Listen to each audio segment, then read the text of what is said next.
Swamy, Chairman, the BJP Committee on Strategic Action and former Union Minister,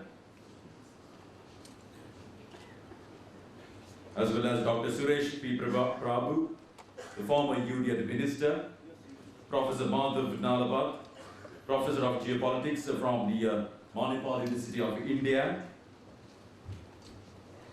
Dr. Shashant Vichari, National Convener of the Foreign Cell of the BJP, Dr. Swapat Das Gupta, the Senior Journalist and Political Commentator,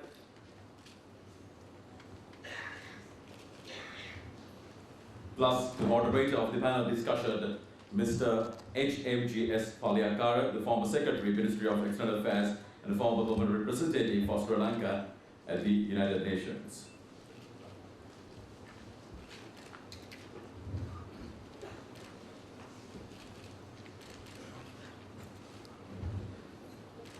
Hello there everyone, very warm welcome and good evening. Welcome to the panel discussion which is being held under the theme of India under Modi, relevance for the region and the world, proudly presented by the Bandaranaike Center for International Studies.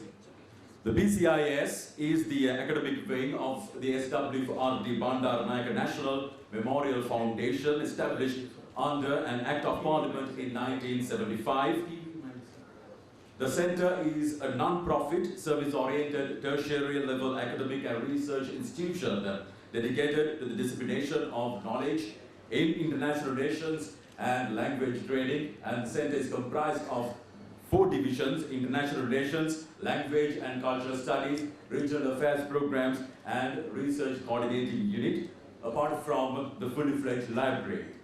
To start the proceedings and to welcome all of you for this lovely gathering, the panel discussion on India under Modi, relevance for the region and the world. Please welcome Mr. Suleiman Fernando,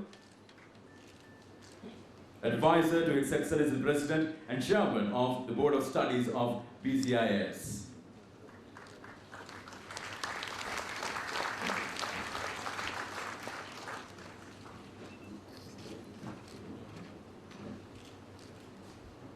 Members of the head table, honorable ministers, deputy ministers, His Lordship, His Worship, the Mayor of Colombo, members of Parliament, Solicitor General, secretaries, vice chancellors, members of the board of Bandaranaike National Memorial Foundation and its pro tem chairman, Mr. Dharm Singh Peels, and members of the board of BCIS. On behalf of the Bandaranaike Center for International Studies, it is my honor and my privilege to welcome you all to this public panel discussion this evening. The Bandaranaike Center for International Studies has developed over the past several years linkages, both institutional and personal, with think tanks, other institutions, and leading personalities, both from the government as well as from the opposition, among other countries in India. Exactly a year and a month ago, a high-powered group of persons from the then opposition, Bharatiya Janata Party and the Shiv Sena,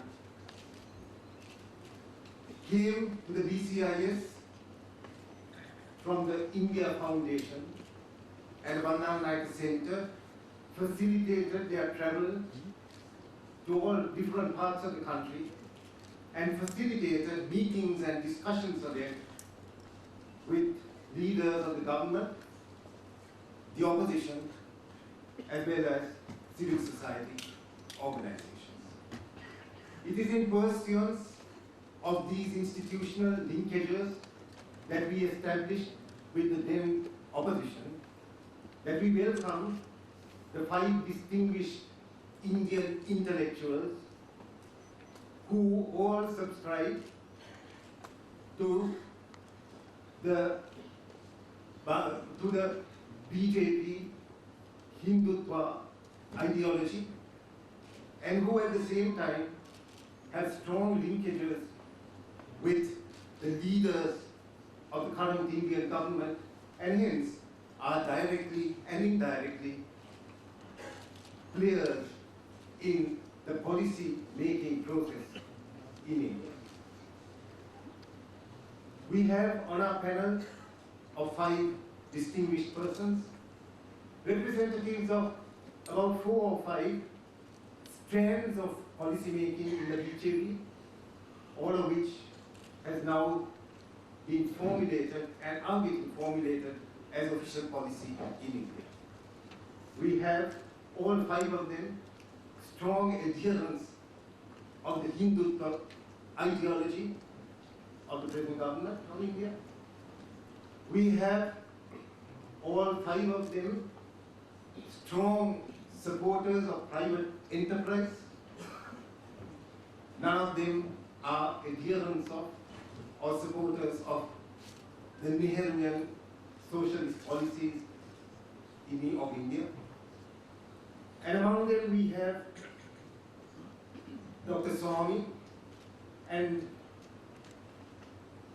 Professor Nalapat, who consistently over the last several years have developed and fostered relationships for India with the United States and the West, with China, with Israel, as well as with Thailand. So we have representatives of various strands of policy of the BJP here on the panel. All of them are for private enterprise, but some of them have a different perception. For example, Mrs. Dr. Seshadri Chari, who is the only one of the panelists who has held office in the Rashtriya Sarva Seva Sangh, or the RSS, whose position is that while the management of enterprises should be privatized, the ownership of assets should remain in state enterprises with the government. The other 4 may not agree with Dr. Charlie's position on this matter. So therefore, it's my pleasure to welcome them. Let me introduce them.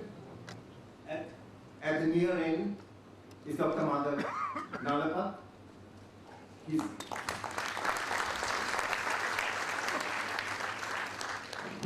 He is a professor, a journalist, and an intellectual from Kerala. He was earlier the managing proprietor and editor of a very well-known Malayalam newspaper called Mathrubhumi, and later he was the resident editor of the Times of India in Bangalore and later in Delhi. He moved into academia and is now the professor of geopolitics and head of the Department of International Affairs at the Manipal University in Karnataka. Professor Nalapat is the son of India's famous poet, short story writer and novelist Kamala Das. Next to Monu is Dr. Suresh Prabhu.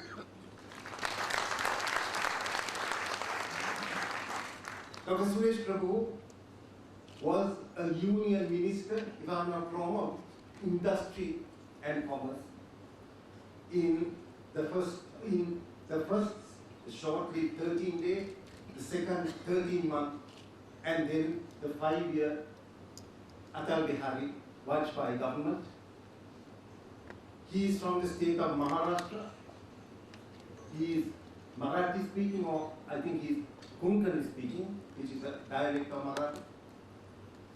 And he is a chartered accountant by profession as well as a lawyer, and is today a much sought after speaker in international forums. Dr. Suresh Prabhu is from the Shiv Sena. And as many of you would know, the Shiv Sena is a much older political formation than the Bharatiya Janata Party. The Shiv Sena has its origins in the 1960s. It was then a pan-Marathi party movement, and later it evolved into a pan-Hindu movement in Maharashtra, holding political power in that state.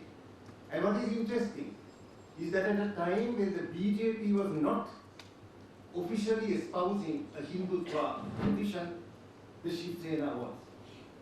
And historically, in the late 1980s, when the BJP was faring very badly in the polls, the national polls in India, the Shiv Sena had just started its Hindutva position, and when they won on their Hindutva platform, I think it was the Aurangabad municipal elections overwhelmingly, and then followed it up by winning the very well documented Vile Parle by-election just outside Bombay.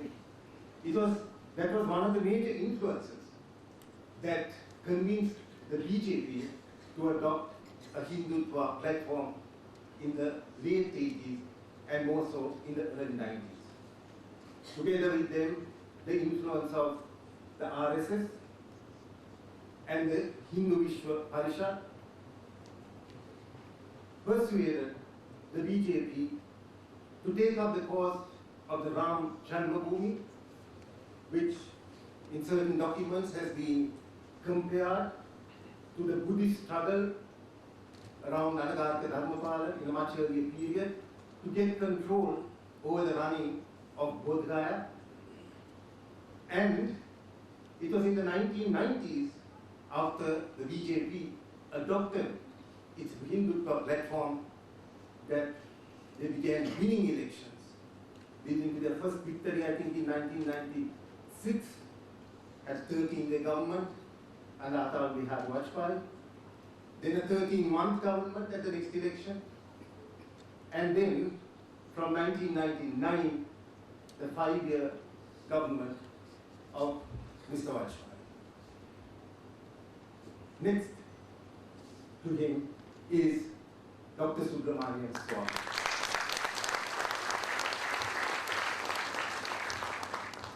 Formerly a union minister of industry and commerce, if I'm not wrong, in the Chandrasekhar government, 1990-1991, but much better known as an untiring crusader for democracy during the Indira Gandhi emergency period, and later an untiring crusader against corruption, for which he is best known and most loved.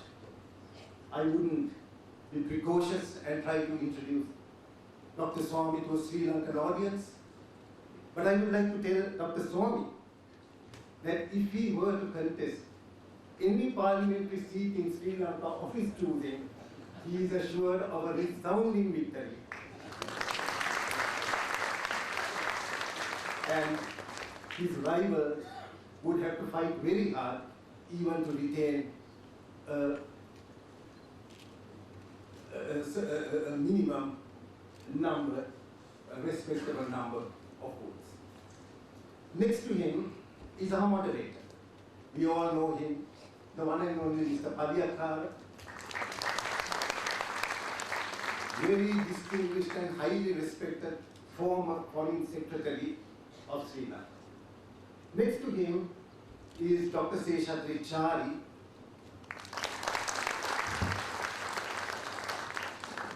the only panelist who has actually held office in the RSS. The other panelists have all been associated with the RSS.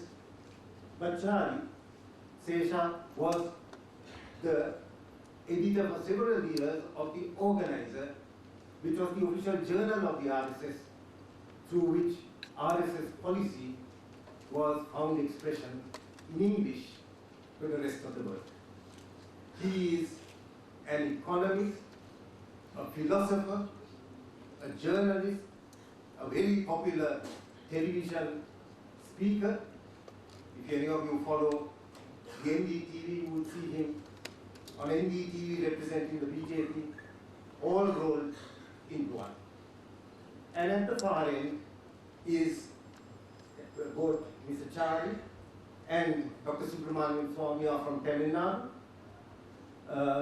Dr. Suresh Prabhu is from Maharashtra, and Professor Nalapat is from Kerala.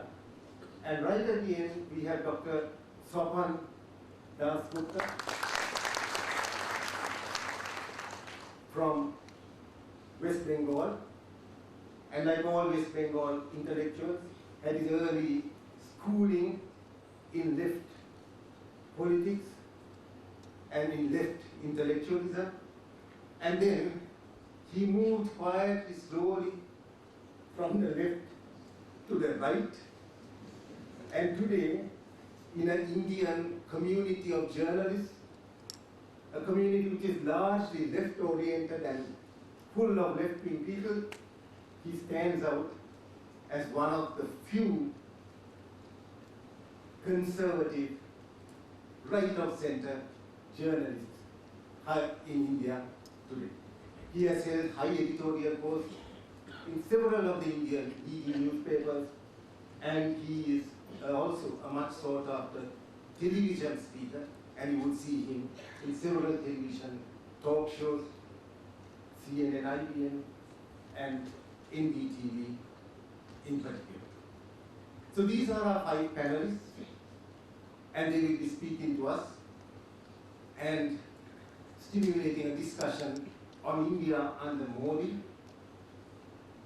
its significance, its relevance for the region and the world. And from here, I hand over all proceedings to our moderator, Mr. Padiyat. Thank you. Thank you very much, Sunmal, for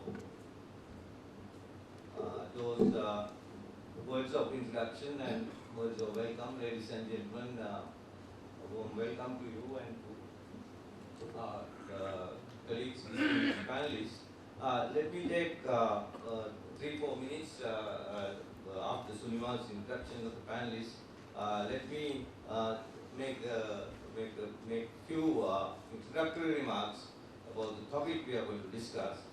Indeed, much has been said in India, in Sri Lanka, and elsewhere about the topic that we are discussing today, the advent of the Modi government, the so-called Modi phenomenon, about Mr. Modi's phenomenal performance both in Gujarat and more recently in the election to the seat of power in Delhi, including the massive and I would say empowering mandate he has to make policy and implement policy both domestic and foreign.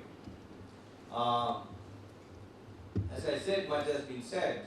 Some Sinhala and Tamil media here were quoting, and I can see the analysts who said this here in this audience. Some media here were quoting the analysts saying that Modi victory was a Modi Marute. And NDTV, which is a pretty popular channel here, was running repeatedly the very catchy title, India Modified, or Modified, the way, as the case may be. Even the New Yorker, the magazine, which is not known to use glorious terms to describe anything non-Anglo-Saxon, said it was a seismic political shift in India, the largest democracy in the world. There was much more. But leaving the superlative aside, no one can dispute the facts that stand out about the Modi victory, signifying an unprecedented opportunity to India, and of course for its neighbors to work with each other and not at the expense of each other. It is the first standalone government India for several decades with little or no burden of the so-called coalition compulsions that have weighed upon foreign policy making in Delhi for a long time. We in Sri Lanka are pretty familiar with this.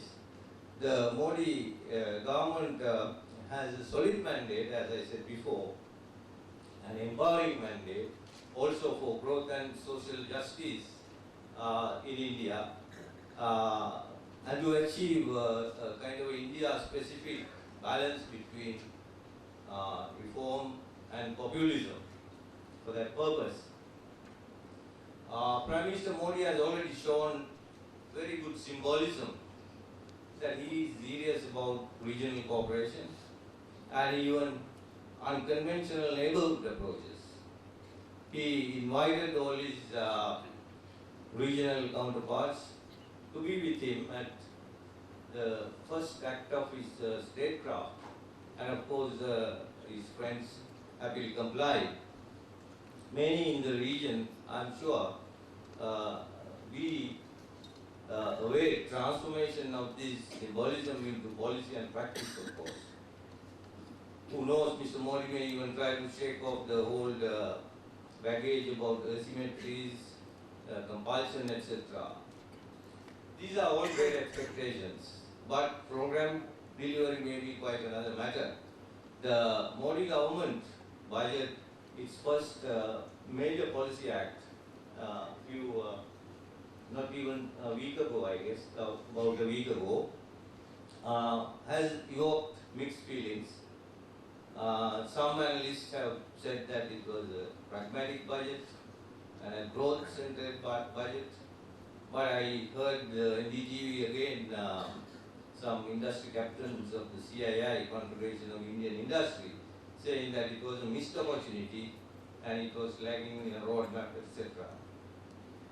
On foreign and neighborhood policy, while welcoming initial positive gestures, but concrete steps, policies would be forthcoming to build confidence, promote cooperation, discard all baggage, are anxiously awaited.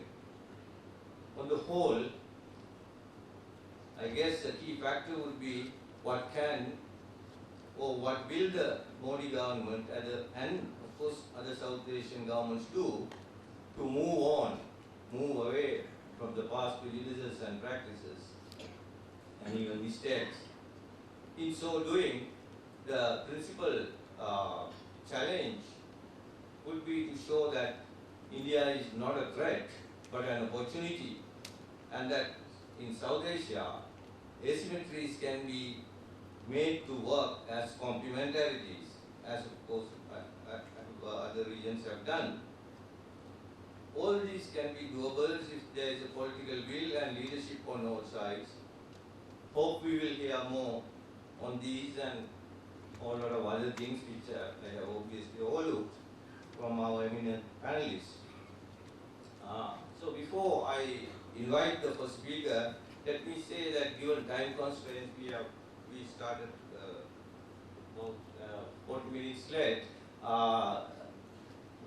Given time constraints, and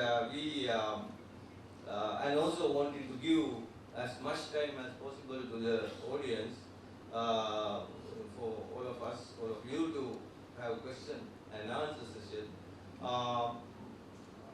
We have agreed that each speaker will speak about 12 minutes, and then thereafter we will have an interactive discussion, or rather question and answers, I would say.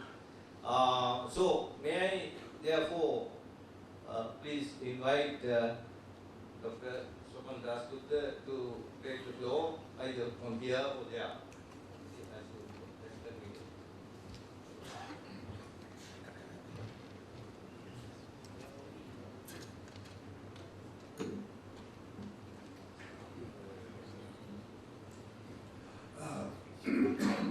Mr. Padyakar, Mr. Fernando, distinguished guests, I thank you very much for this opportunity to speak to a cross-section of, I think, the cream of decision makers in Sri Lanka.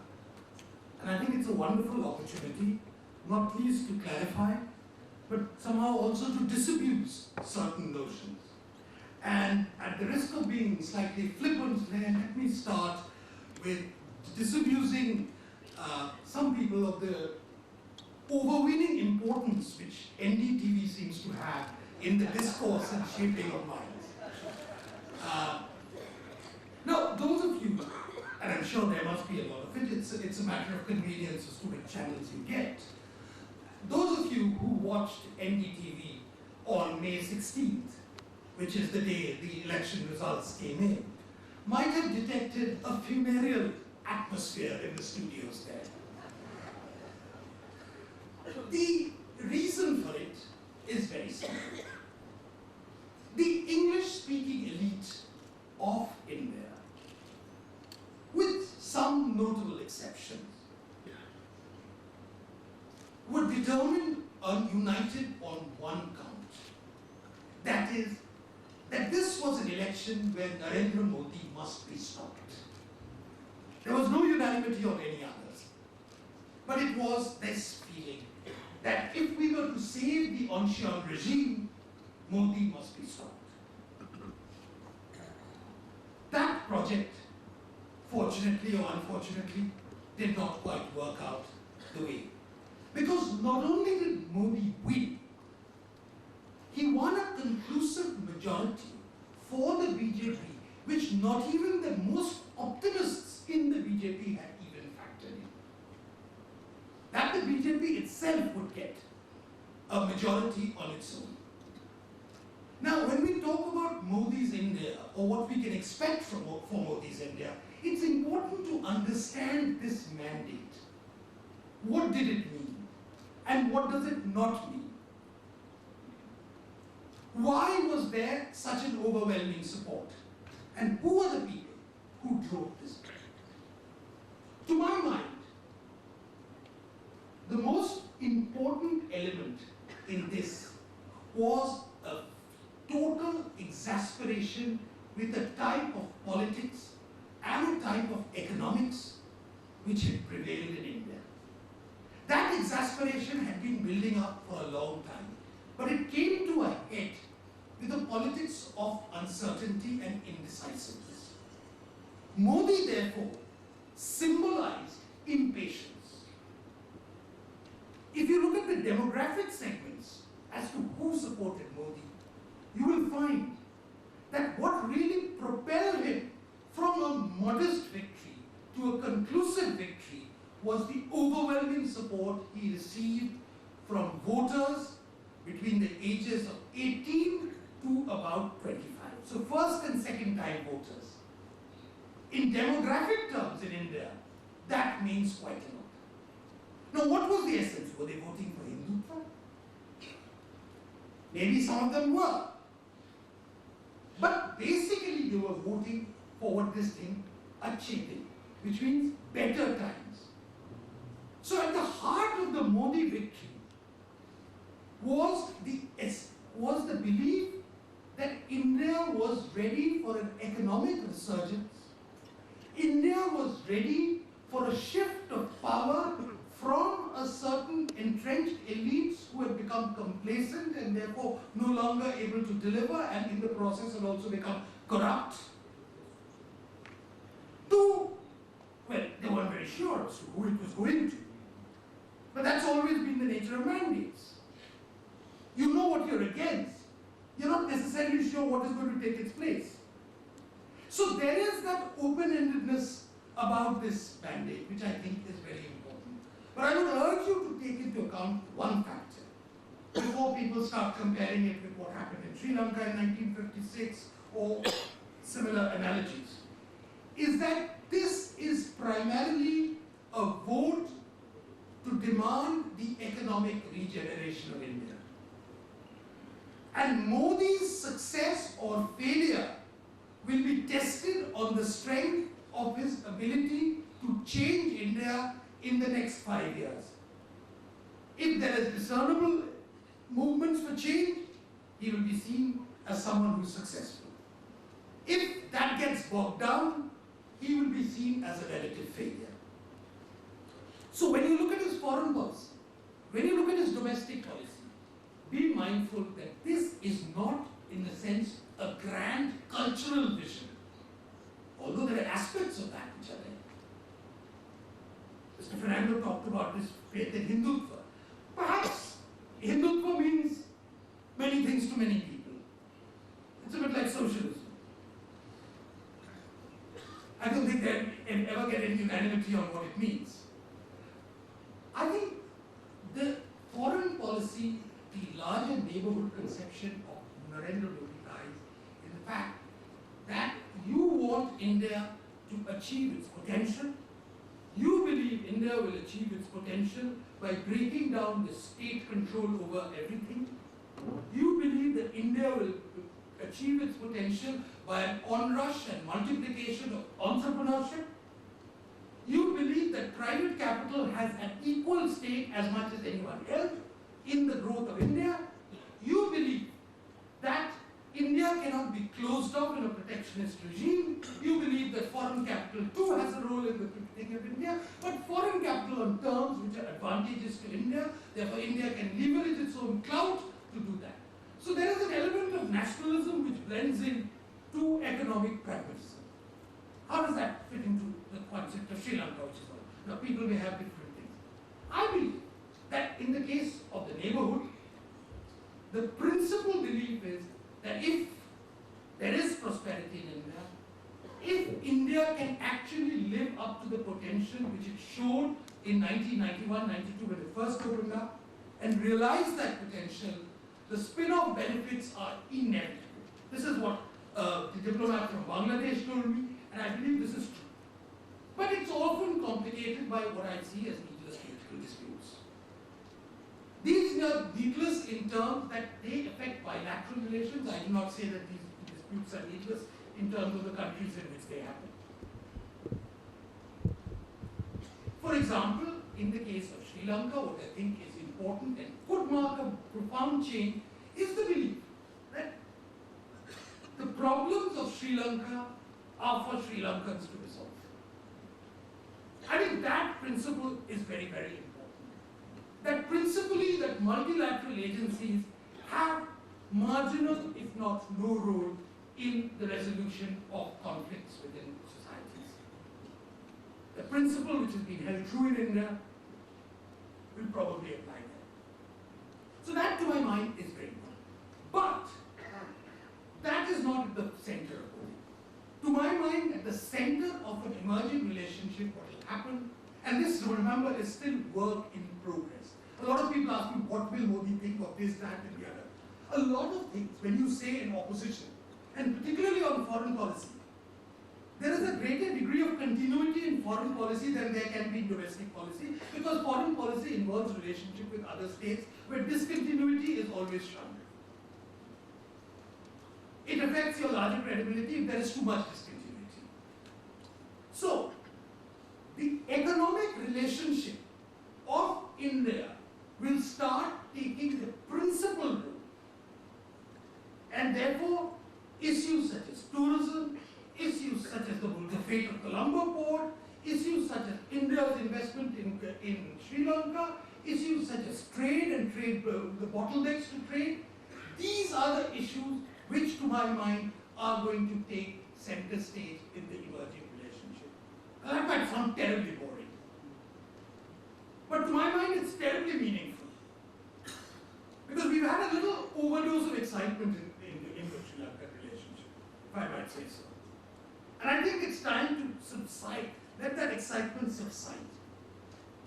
Let it be governed more in terms of bread and butter questions.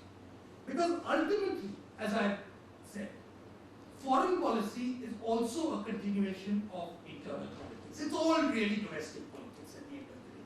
And the domestic politics of India suggests that Mr. Modi's main priority is unequivocally and without doubt economic. He has to achieve opportunities in India. He has to give jobs to about 1 million people who come into the job market each month. He has to ensure a phenomenal upgradation of Indian infrastructure. For this, every opportunity that is available will be available. And so, therefore, I would say, when viewing Narendra Modi, do not necessarily view him as a replica of Slobodan Milosevic, as many of the American papers have suggested colorfully, as many of the Anglo-Saxon papers have suggested. See that as a vain cry of an elite which was out. See it in terms of a slightly brash generation of people who are impatient to get on, who have very little time for some of the shibboleths of the past. Maybe that's unfortunate, maybe they should have more time, that's a matter of debate. They have very little patience for some of the sermonizing which greeted the Nehruvian approach. And it's this matter of fact, urgent business style, very Gujarati. Gujarati, the favorite word there is dhanda. Dhanda means business. That's Sopan, my friend Sopan Dasgupta has outlined the challenges that Mr. Narendra Modi is going to face in the next 5 years.